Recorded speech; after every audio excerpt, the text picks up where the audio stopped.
Hello and welcome to the Serving Love podcast. Today we have Nalaya Chakana on. Hi. Welcome. Hi, thank you so much. Oh, I'm so happy to have you and to get to know you.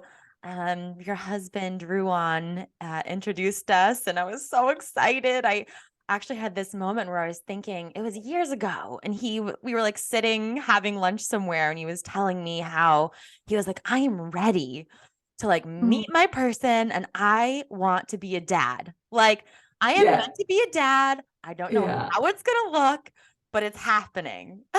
Mm, And now you have this gorgeous family. And so I'm hmm just so excited to get to know you because I adore him. And I just knew that you'd be absolutely magical. Whoever he uh, chooses would have to be. So Thank thank you so you. much. Yeah. So we're Yeah, I feel the same. Like even though we've been together a couple of years, it's like, to get to know the people that are part of our growth. Like we Mhm. just spent a couple of weeks here in Peru, and I guess it was also a window into my world for him. And so connecting with you for me is also like understanding, I suppose, a bit of how he shaped to become. So it's really Oh, beautiful to meet you. oh, beautiful. Yeah, gosh, it feels like lifetimes ago. Everyone, I felt like we were like little kids. So it's like he's a man now. Like he has a baby and a hmm wife. And so amazing. And so yeah, I'm just so excited to get to know you a little better. So I'd love to, hear an intro from you, like, where you're from and what you're about, and just to clue me in on that, and also people listening to Serving Love. hmm Yeah. Yeah, I guess I want to start by saying I really resonate with the title of your podcast because somehow I do feel like that is my path.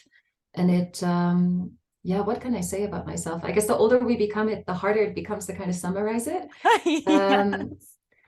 I suppose, well, I'm from the Netherlands originally, but I was raised in various countries. Mhm. So I guess that is really the point of where my exploration came from, like Mm, the need for wanting a sense of belonging, but also wanting to understand who I am. Because mm, if you're raised by parents from one culture, but you grow up in other cultures, you become this multicultural being, right? And in a mm. way, it's a blessing in itself. Like I really am super grateful that this is how I was raised because it definitely made me the person I am. However, in my late teens, it caused for a lot of confusion because I never quite felt like I fit in. I always felt like I had to adapt.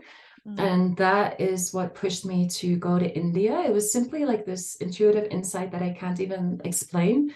But how old was I? I was 21, sold all my things, got a single ticket to India, knowing that somehow this super spiritual country was gonna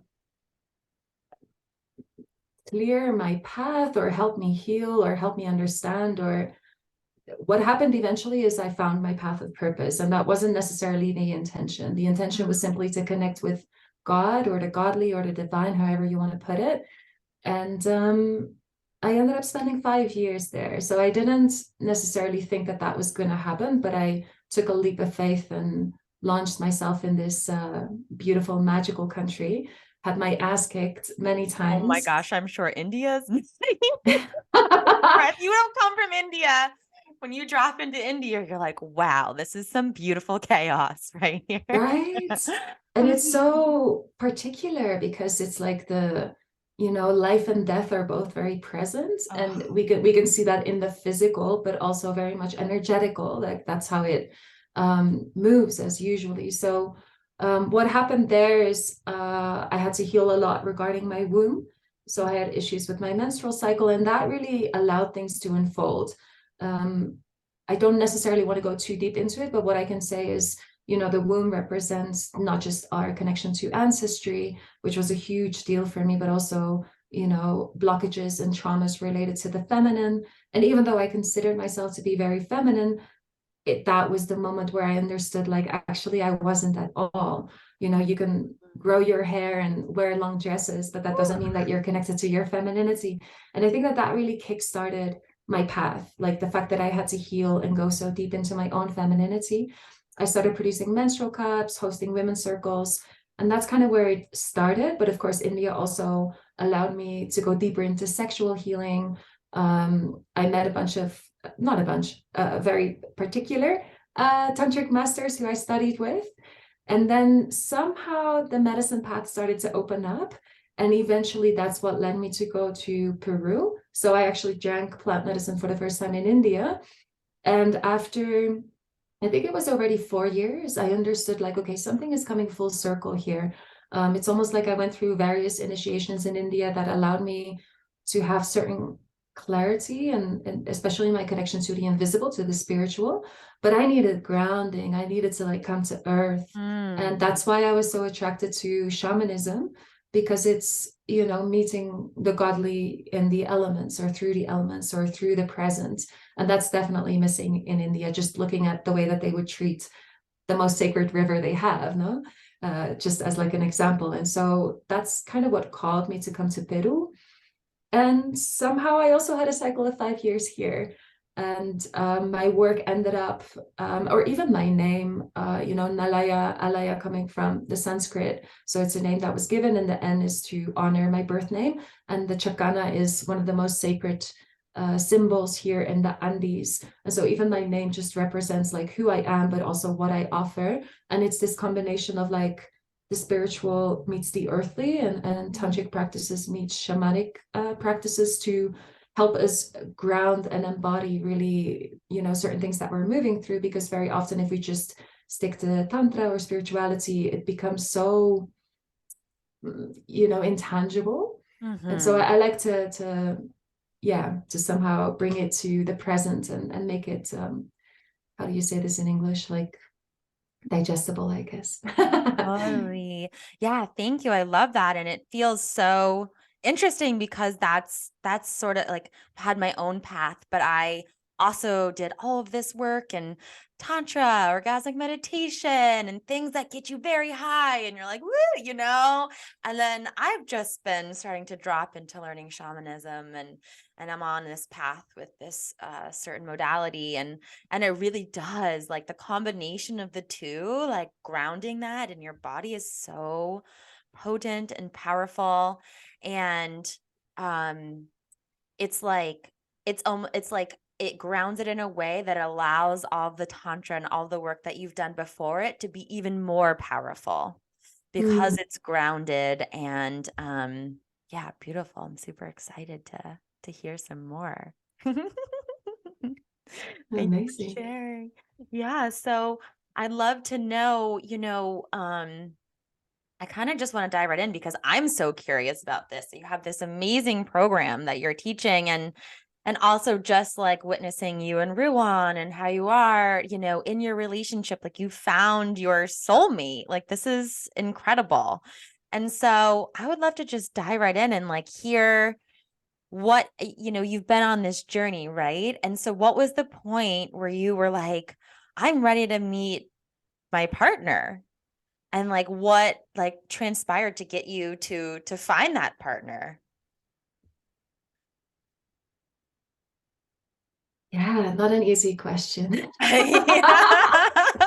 It's like, how many hours are we How recording many now? hours do we have?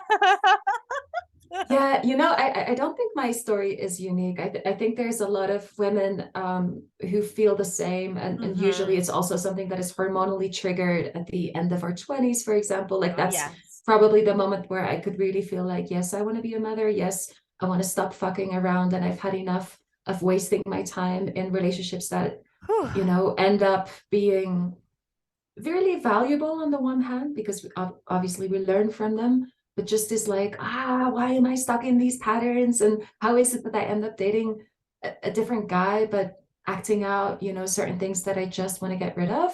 So I think that that Hmm. frustration is present in many women, and men as well. I mean, Ruwan has probably shared with you, probably that conversation that you mentioned in the beginning of our interview was exactly him being at that point, right? Of that, I've had enough. Hmm. And it's interesting because sometimes we're unaware how certain narratives keep us hooked into a pattern repeating itself. So Mhm. the whole notion of why do patterns exist, what does it take to break those patterns? That's kind of, I suppose, where my path directed me towards, because before that, it was women's work, it was everything, fertility, menstruation. Oh, hold on. I just need to excuse me for this. I'm on Sure. somebody else's computer. Okay. Um, what was I saying? You were talking about how you were looking at your menstruation and your pattern. Oh, right. Yeah. So I Mhm. was doing a lot of different things for women. And there came a point where I felt like I'd met the end of that. Like it Mhm. was too broad, and I wanted to specify like what is the focus of my work. And it was very much integrated with where I was at in life, where it's like, yeah, I'm ready to be with my soulmate. And so how about I use the decade of all the work I've done with so many clients who, relational work was always part of that, but to just focus. And it was really interesting because I was at this point kind of analyzing like what is it that I've done and where's my specialty at, and what how would I, redirect my path basically.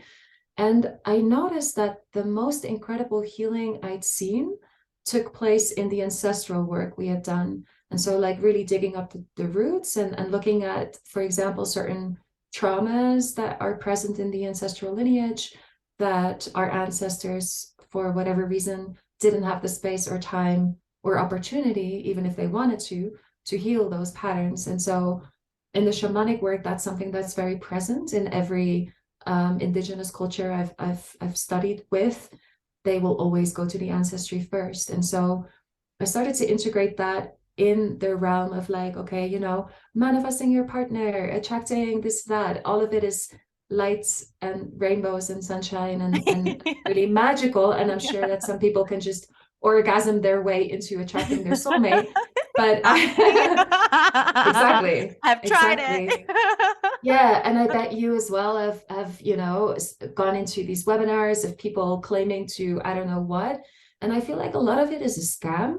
And I think that, well, I don't want to be judgmental because I'm sure there's people who are authentic out there, but everything I've learned, I don't know if you've ever taken plant medicine, just the understanding of like we purge and then we get an insight, like it's physically happening in those plant medicine ceremonies. That to me stands symbolic for how we approach shamanism, right? It's like you have to go into the darkness, you have to be willing to purge. And you can see that as something nasty, or you can see it as a sacrifice, right? And so that purging is actually something that I believe has always been part of humanity. But we've lost that connection to clear the space before we allow the new to come in. Because in every single ancient tradition, there's always been the connection to ritual, to offering, to prayer. And in these moments, there's an alignment that happens like, okay, what's blocking me? What can I do in this moment? And so just that understanding that once upon a time was present, and now here we are kind of forgotten, but we have all these desires. And I don't know how many generations we've not done that. And here we are, this generation, no, who is so open to healing. I would say if you haven't done any ancestral work, then that is really where you need to start, because those are the roots. And I think particularly for me, my story, what I shared in the beginning, having been raised all over the world, the whole ancestry has been quite difficult for me. And because it's been so difficult to connect or to clear or to understand, how much of my heritage is in me, even though my cultural expression may not be 100% Dutch, like it's 100% in me, right? And I needed to make that connection in order to ground, to roots.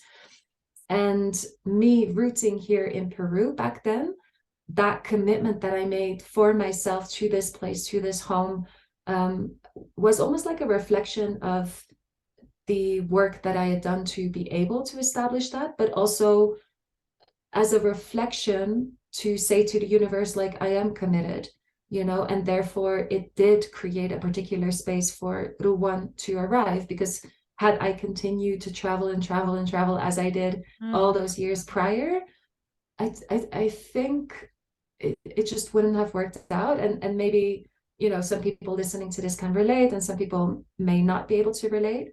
But while I was in that process of rooting and doing all the integration work and redirecting my path of purpose, and therefore interacting more and more and more with people who were exactly at that point where I was at, I guess there was also a reflection that happened, no, because they weren't just my students, they were also my teachers. And I think that that is the beauty of coming together and first of all admitting like I really want to settle down with someone, because Mhm. sometimes there's like even layers of shame connected to it, which often we're not aware of.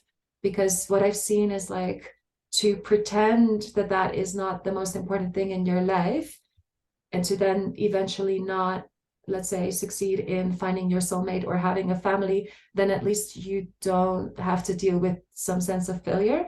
And I feel like some people avoid even making the attempt to avoid feeling like there could potentially be a failure at the end of the road, if you know what I'm talking about. So Mhm. like when I look at patterns and narratives, it's really in the nuance, no, it's really in the Mhm. peripheral. So the people I like working with have done a lot of work on themselves, and it's really like, where's that blind spot that you are so intelligent, so clever, that you've managed to create something that you're able to hide from yourself. And that's kind of what I like navigating.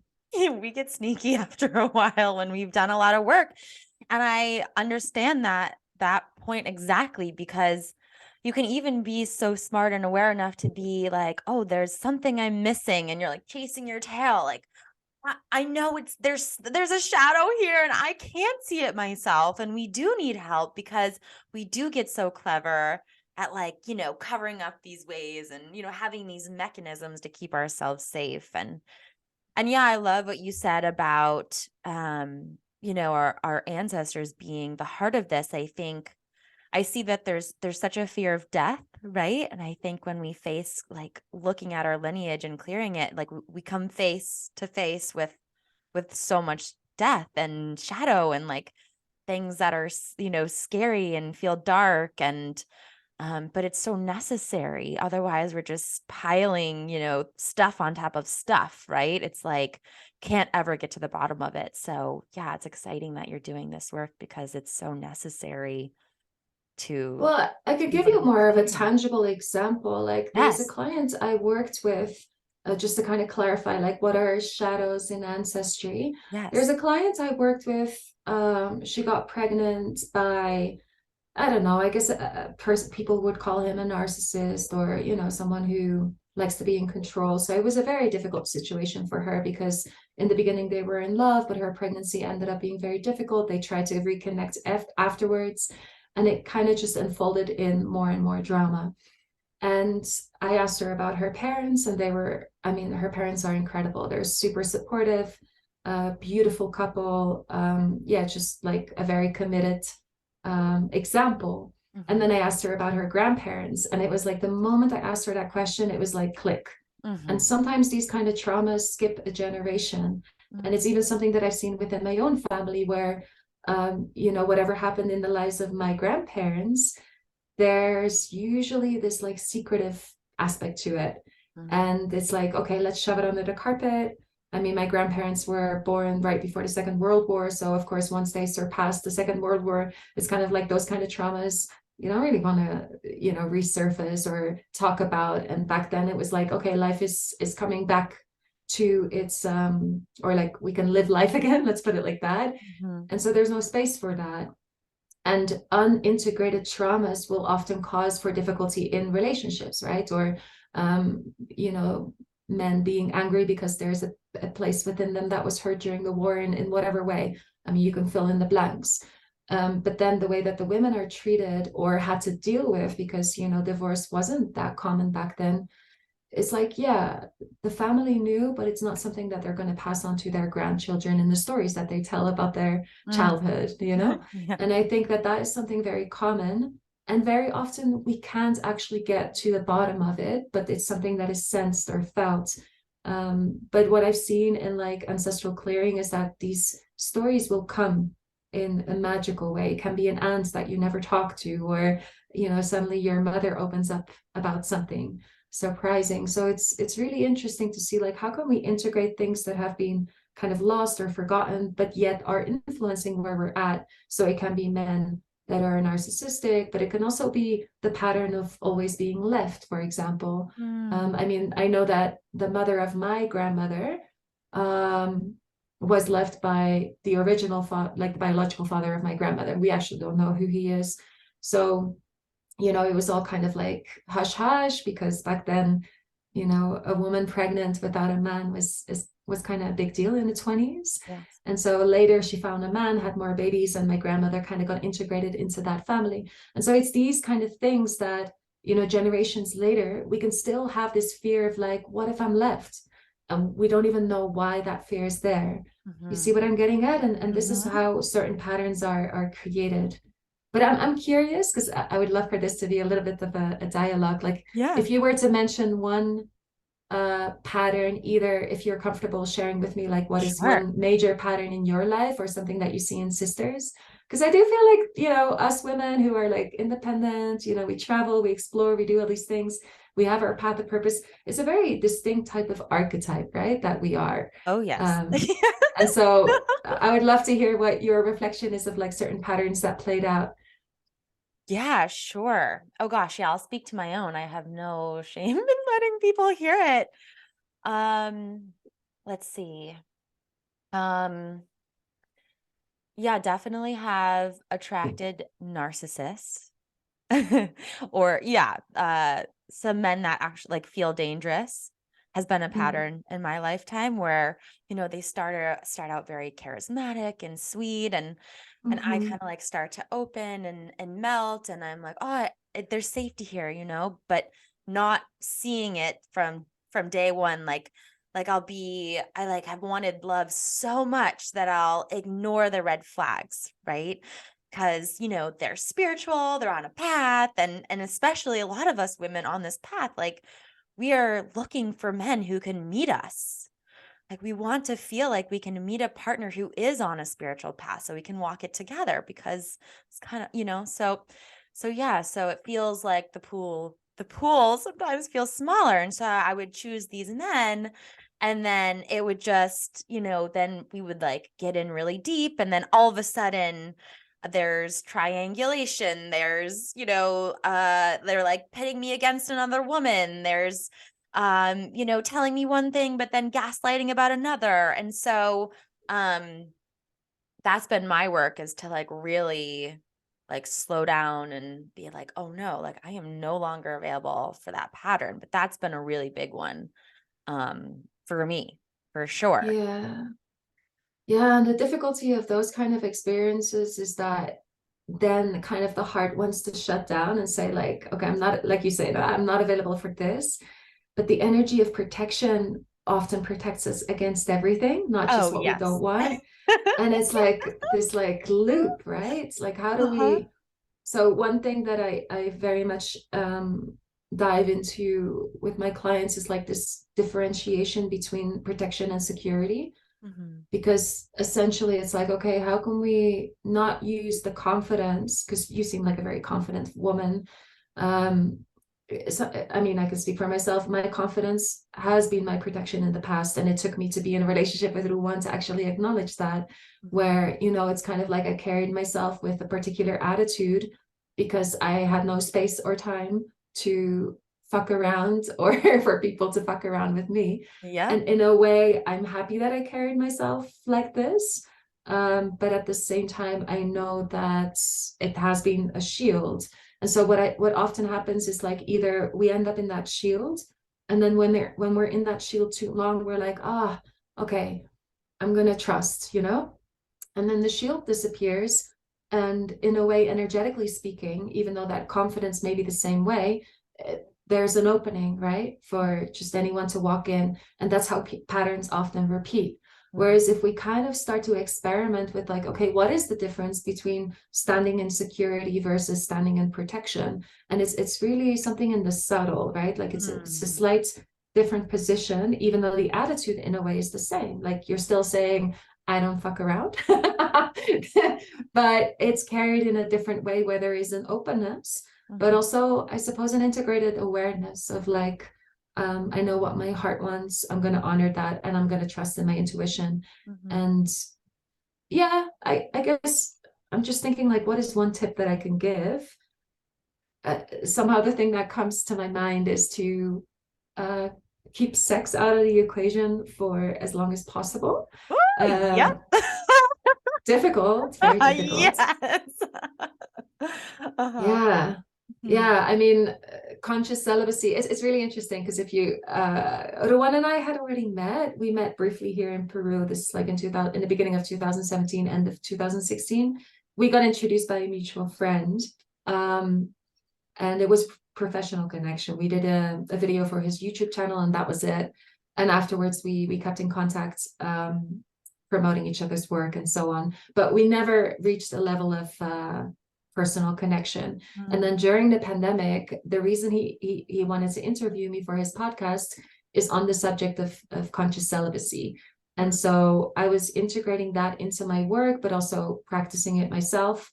I mean, in my early 20s, I also dated a narcissist, and that's really where that practice initiated from. And that's why I ended up on my tantric path, actually. Mm. Not the over sexual neo tantra type of world, but more integrating the connection to the tantric life force energy as a way to heal. So I went really deep into solo practices back then, to almost like clear out energies. And so when I say celibacy, it doesn't mean like refrain from any sexual connection, but it's really that promise to yourself to say, okay, this is a period for me. I'm going to do XYZ tantric practices daily or weekly or however you want to see it, and stick to one intention and just work with that, and meet the edge of discomfort, right? Because what often happens is we open up greatly and we become very attractive. And so to keep committed to that intention and not be distracted by the temptation that will come to us in those moments. Mhm. And what I've seen is that when we start dating with that commitment to ourselves, it allows us to see certain red flags or even hunches of those red flags, because they won't come up like bright Right. red all the time. Mhm. Sometimes it's Mhm. more like a little peak here, a little peak there, Or a and feeling. or a feeling or an intuitive Yeah. insight that is too easy to ignore when we're turned on. And I Mhm. think especially as women, know, like we receive the person inside our body, and that makes us quite vulnerable, because even just speaking from a biological perspective, it's like there is that hunger for procreation, and if there's a biological match, the mind can so easily be blurred, and it's simply Oh, yes. because of our instinctual primal aspect that just wants to procreate. It's as simple as that. And so when we take that out of the equation, anyway, I'm kind of like weaving different stories into each other, I love but this it. is basically the topic, how Ruwan and I ended up connecting more deeply during the pandemic, and which led to us breaking the ice and admitting that we've both been attracted to each other all along. And it's really interesting because that interview specifically on this topic made me also realize that he's in the exact same place as I am, like don't want to fuck around anymore, don't want to have lovers that I can't go emotionally deep with. And also just recognizing like, we were in the beginning of our 30s, just this like acknowledgement of like, yeah, if we want to have a family, this is it. But it's really interesting because when you meet your person, everything just clicks and everything just makes sense. And it's not something that, you feel like, oh, it's hard work and I have to do this in order for him to do that. And if only we do XYZ, then we can reach that potential that is so clear for both of us. And this is a trap that I see I was stuck in, and I see a lot of people get stuck in, where it almost becomes this like jigsaw puzzle, Right. or we fall in love with the potential and everything is hard work, right? Mhm. And I think that that in itself can be this level of addiction to the intensity, or wanting to figure it out, or, wanting to learn, or I don't know. But if that is at the heart of the relationship, I just don't believe it should be like that. I believe there should be a sense of ease. And when I look at Ruan and I, it's like the thing that I always highlight is that we have the capacity to move through difficulty with ease, because we've definitely been challenged. Um, yeah, greatly. I think as new parents, everyone gets challenged greatly. Mhm. And it's not about, the discomfort or the fatigue or the misunderstanding. It's really like, how do we navigate that? Because I think the best couples fight. And I think that's really very healthy, because it allows us to navigate deeper realms together, and it allows us to understand things about each other, but also to upgrade and move beyond. But if you get stuck in fights, or the fights are disrespectful or mean or manipulative, or it's all about the, uncovering and growing and growing and growing, and that in itself is like the intensity that is like the glue that keeps you together, I don't feel that's true. I don't feel that that's true love. I don't feel that relationships should be like that. And so, people listening to this who may not be aware of what is my pattern or what is the red flag I should be looking for, I think that sense that I'm trying to describe is already a red flag in itself. Yeah. Wow, I love hearing you speak to all of this, because like exactly what you're speaking to has been coming up for me, and I'm at that point where it's just like, oh yeah, no, I know in my bones that that kind of like tussle, that addiction to high sensation is not it. Like that can't be it any longer. And yeah, this idea of conscious celibacy is like so beautiful. I was actually just thinking about that the other day of like, no, I don't want anything that doesn't feel like it can't be like deeply loving, connected intimacy. Like, I don't want that inside of me anymore. It's so vulnerable as women to receive. And yeah, speaking to that, that like shield that we put up, it's like, that's the thing that's had me be able to have lovers and sex and, just, and then that starts to melt and you're like, no, I don't want that inside of my body anymore. So Mm. yeah, it's so beautiful listening to you speak to that. It feels like a sacred time to be feeling that clearing. Oh, Mm-hmm. yay, amazing. So tell us a little bit more about like your program and what that looks like, and even if you can give us a little snippet into like like a practice might look like, or just a Yeah, little bit of sure. a deeper dive into that. Like I want to hear, and I know everybody listening wants to hear too. Yeah, there's actually already one thing I wanted to highlight, but let me just share the structure and then Yes. one sort of tip. Yeah, so the structure is the first 3 weeks are the weeks of darkness. So Mm, that's all about, shamanic integration, fire ritual, ancestral work, letting go of not necessarily ex-partners, but the patterns that played out in those relationships, mm, because they can often be just so impactful that it requires us to reach a particular maturity to let go of nuances. I mean, there's things that I uncovered while Ruwan and I were falling in love that I completely ignored. Anyway, I'll tell that story in a moment. I'm So like, there's that. tell me everything. I'll tell you that one too. Okay, okay, Yeah, okay. I have Bookmark. too many stories. I know it's okay. So yeah, the first 3 weeks is all about shadow work, digging out the weeds, and basically like preparing the earth. And then, the latter 3 weeks are the weeks of light. And those are focused on, how to stand in that security, how to trust, how to use tantric practices and orgasmic practices to receive. Because again, I feel like there's a not a misconception, but often I feel like when we talk about manifestation, it's this penetrative energy. It's Mm, like I have an idea and I'm going to penetrate the universe with my orgasm or with my vision, and I'm waiting for it to come. And I believe that, of course, we have the masculine, feminine energy within us, regardless of our gender. But as women, our bodies are designed in a particular way. And that's why I've chosen to offer Dare to Love, because in the past I taught it for men and women both.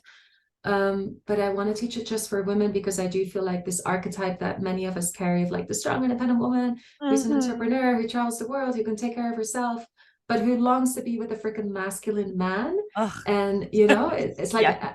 I think that is going to make it just so much juicier. But then also this aspect of like our bodies are designed in a particular way.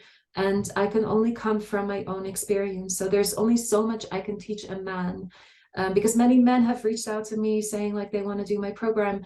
But I feel like actually I do honestly believe like there's something that you as a man need to get from another man, because if that in itself is a barrier, then that in itself can be a shadow, right? Not to say that women can't teach men and vice versa, Mhm. but specifically around this topic, I feel like I just feel quite strongly about it now. Mhm. So anyway, we have yonis, right? And we receive. And I think as strong, independent women, we do have the tendency to guide, to direct, to know what we want, to know where to go and how to do it.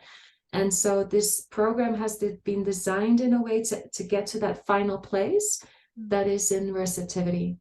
And that receptivity, I mean, you know it from lovemaking. It's like the more we trust the person we're making love with, the softer our yonis become, and therefore the more pleasure we can receive.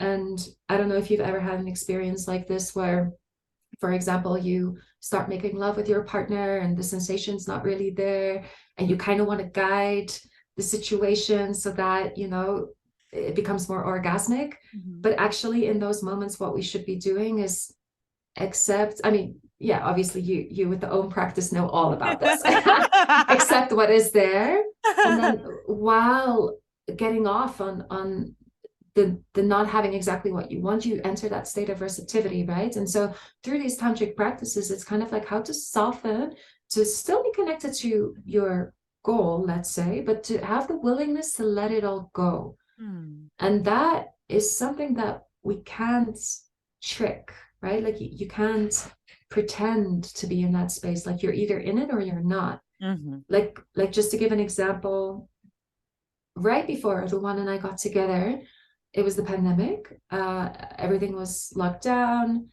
I was at the peak of life in a way. Like my friendships were flourishing, my business was flourishing. I had my health was great. Like everything was just like at its peak. Mhm. But I didn't have my man. And something in my intuition said, my man is not here in this valley. And Mhm. so I asked the universe for a lover. A lover came along. We had a great time. But it was also a reminder, I guess, of like, okay, I don't actually want to have a great time anymore. I want it all, you Yeah. know? So anyway, this person left. And when he left, all on good terms, but I was kind of relieved. And I said to the universe, you know what? I've prayed for what I want long enough. Like, I think it's clear. So I don't have to keep putting my attention on it. And being in the pandemic, being in the lockdown, it just felt like, you know what?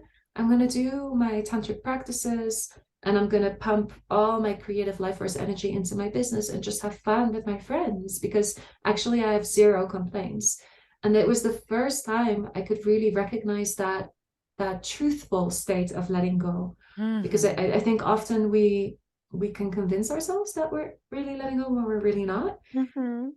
And so it was literally 2 days later that that Rowan asked me to be a guest on his podcast. And it's that podcast that allowed everything to unfold.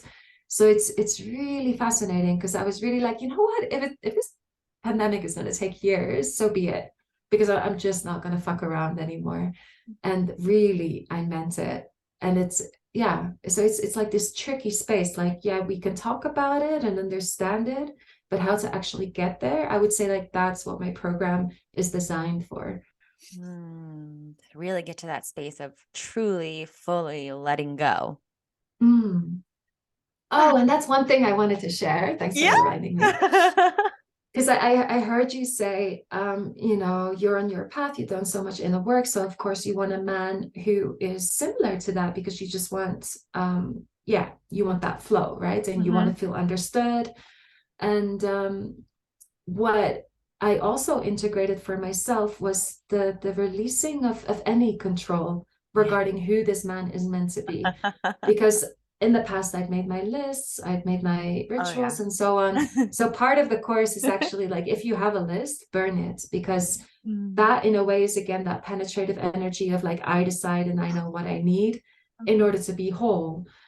And what I did was kind of like entered this space of like, okay, I've dated a medicine man, I've dated a tantric master, I've dated a psychologist, I've dated, you know, but somehow it didn't work out. Mhm. So how about I am open to whatever the universe thinks is meant for me? And it's this open space of like, what is that feeling that I want to feel? And the feeling that for me resonated the most was laughter, and that sense of being home. So it's like, you know, because when we laugh, we really reveal ourselves. And when we can connect through humor and laugh at ourselves and laugh at our situation, it makes everything more easeful. And it's kind of interesting because I obviously had to make a pilgrimage during lockdown from Peru to Thailand, which was very difficult. It took us a couple of months, but those months allowed us to not have sex blind us, but also allowed us to get to know each other better. Shit, what was the point I was trying to make? Oh, I lost my trail of thought. What was I saying? Maybe we peaked. No, you're Yeah. talking about letting go of the lists and all. Oh, right. Yeah. Yeah. So I actually had no idea one was this funny. It's really Mhm. interesting. So I'd set my prayer to like needing like laughter to be at the center of the relationship. And I had no idea our humor would connect so much. And I had no idea he was so hilarious. So it's like very interesting how our lives ended up like entangled. It really felt destined in my experience. Mm. Because that prayer was there. And when I made that prayer of like, how do I want to feel? Just a singular feeling. Um, I said to myself, it can even be someone who's living in the matrix. It can even be an accountant. That's the example I gave myself. Like I love this boring work job, normal guy. And I said to myself, maybe that's what I need, because I am so complex and worldly and that. multicultural and I don't know what. And maybe I need a very normal guy. So I just kind of gave it into the hands of the universe and said, you know what? You decide. And it's really funny because by letting go all of these desires and wishes, I end up with a man who's exactly on my path. You see what I'm getting at? Yeah. So it's like I know. this Damn it. It's like paradox, we can know that we paradox. know the paradox is there, and yet it's still like, oh God, letting go. That is Yeah, it's so hard work. It's so simple that it's so hard to let yeah, go. totally. And yeah, something that I've been noticing recently, just like getting to the like starting to really like peel back the layers of my own is like just how it can feel terrifying. Like, oh my God, actual true, like deep intimacy with a partner who's really fully available. Holy shit, you know? So it's like I can see where the holding on is like the thing, like I'm scared, like, oh no, So Well, yes. I'm really happy you point that out actually, because I didn't actually want to go into it, but I feel like now that you mention it, Now that we're there's here. there's somewhat of an ego death that has to happen Mhm. because your identity right now is connected to the comfort, right? And some of the comfort is uncomfortable. And it's the comfort of dating and letting go and integrating and using those lessons further for your path of purpose or for your life or for whatever. But somehow there's that comfort of like, I know how the story goes. But if you were to actually be with your soulmate, it's a whole different story. And there's a vulnerability there that is, I think, I mean, I can speak for myself. It was, uh, yeah, I don't even know what words to use, but ego shattering, super confrontational. I had no idea I was going to be so faced with certain shadows, I suppose, of my own being that I thought I had already integrated, but Mhm. was able to hide from these deeper layers of those shadows. Because, yeah, like you say, when you're met by a man who's there and the devotion is there and you're doing it, there's no hiding from yourself because it's not even about him. Because he loved me throughout it all, right? Aw. And it was his love that was actually confronting because those were the parts that I myself didn't yet love. And for me, as like a very confident woman, like there's no way I would have ever admitted I had those insecurities ages ago. But Mhm. then yet I was confronted with parts of myself that I really didn't love. And I needed that love in order to encounter it. So I often feel like there must be something subconscious in the soul or the consciousness that knows, or even the wisdom of the heart that knows the initiation you're going to go through when Mhm. you do find your partner. And that in itself, and hopefully this wisdom that we're talking about now is just going to crack something in the consciousness of some of your listeners to be like, oh, okay, Uh-huh. maybe that's why and maybe just send a prayer of like, okay, bring it on. because we can never prepare for what that really requires. And I think that's going to be very personal to, you know, the alchemy that takes place between two people who come together and choose to be together. But yeah, an initiation is inevitable because it means all that you're comfortable with up until this point is going to die forever. Mm-hmm. Yep. I can It's feel like that. we're afraid of everything we want. It's so silly. It's like, why, What? Why? Yeah, and it's been so interesting. I have a good number of friends who have, they've called in their soulmates, right?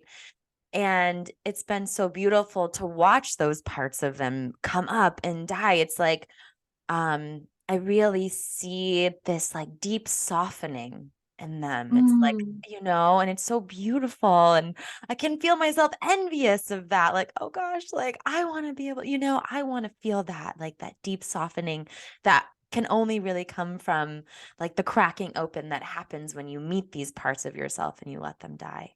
mhm. Mhm.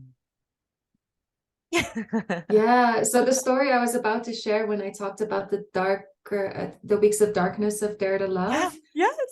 So one of the insights I had, I mean, so okay, Luan and I did this podcast.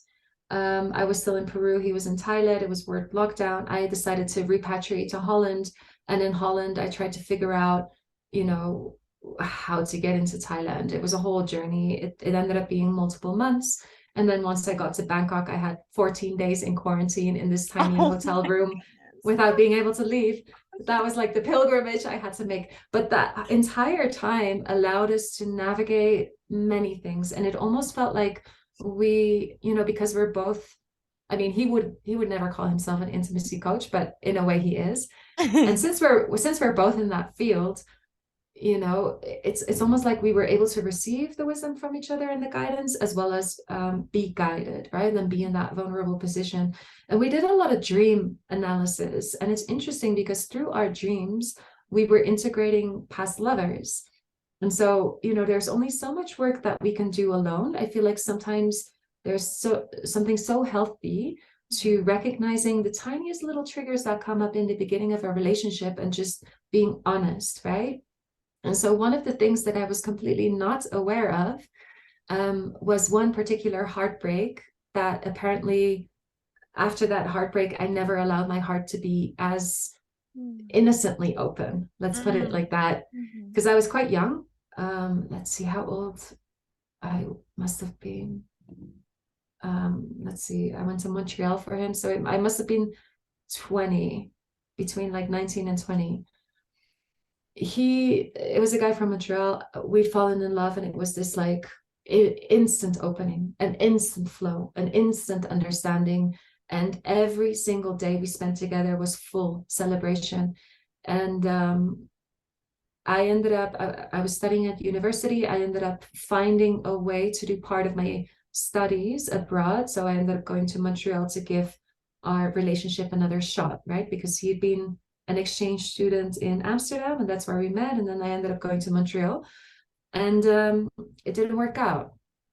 And there was something, it didn't work out because the moment he left Amsterdam to go back and pursue his studies in Montreal, we were, let's say, separated beyond our will. And it took me months to figure out how I was going to, during my studies, be able to get there.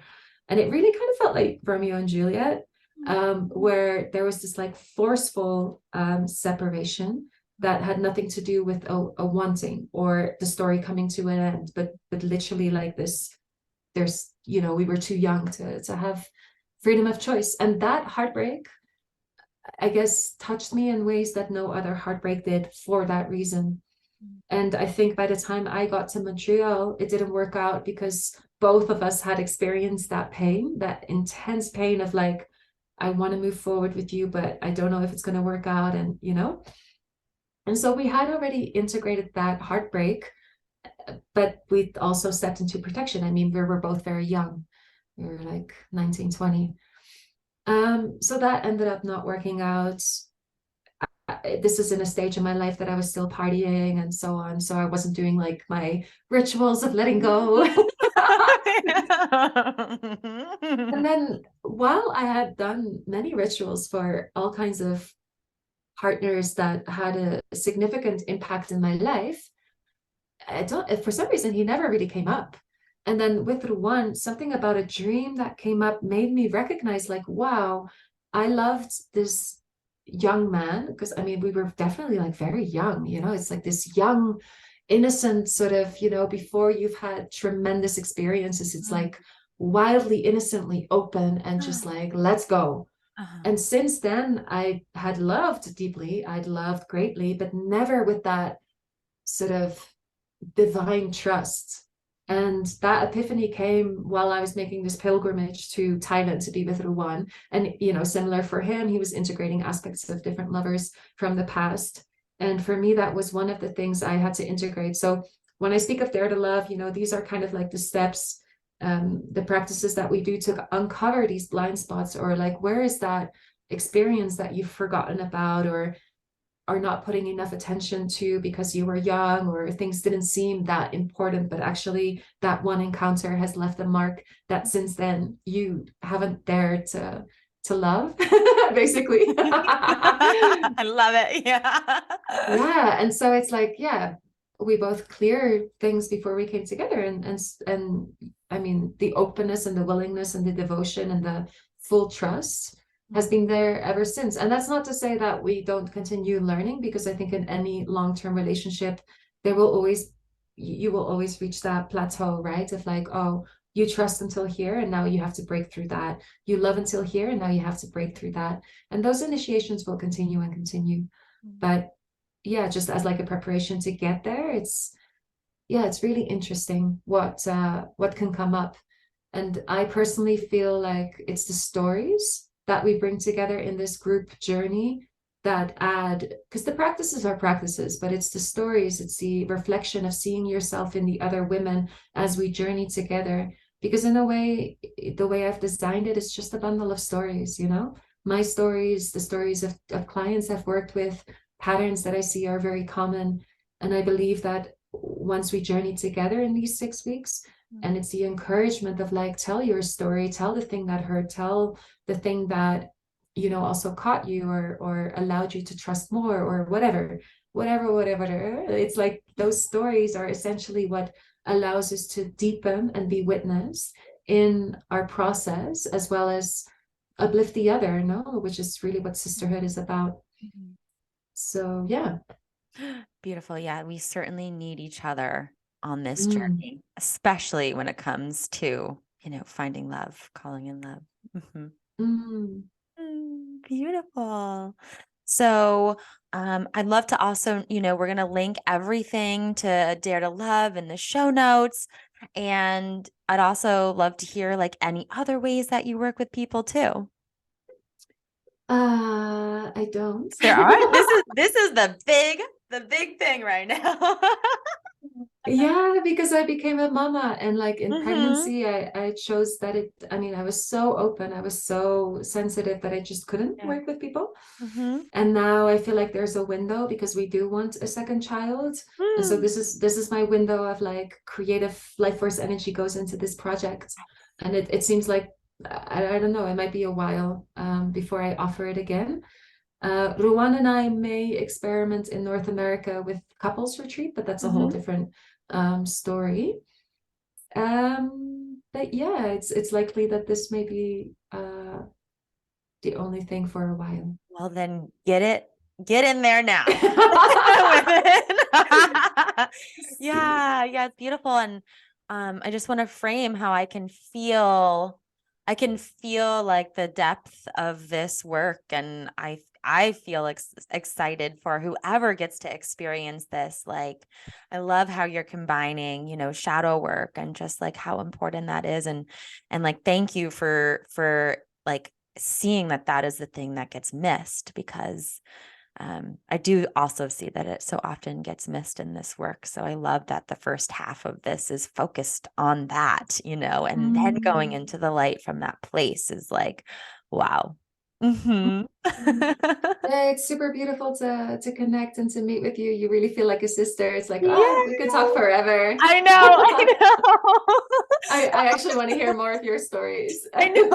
Well, amazing, because I'd love to connect more. And actually, it's just been so amazing watching this whole time. I don't know if you can see it in your screen, but you have this like angelic like light coming. No, seriously, it's like these like rainbow. I'm gonna take a picture and send it to you No, because no, no. It's funny this because is there's like I'm not at home, no, like I'm at my friend's house, and I actually what do you call it? I put up something to block because there's uh-huh. these stickers, and had I not done it, it would have been like one big kaleidoscope. But somehow it's like only these like It's literally like these like angel wings coming out of me. I'm like, wow. I was trying to get it all away, but here we are. Oh, it's I ended perfect. up I being an love it. angel. Yeah. No, I'm just like, yeah, damn. This is so good. Amazing. Well, I did my best to cover up my wings, but I mean, gosh, yeah. sometimes we just cannot help ourselves.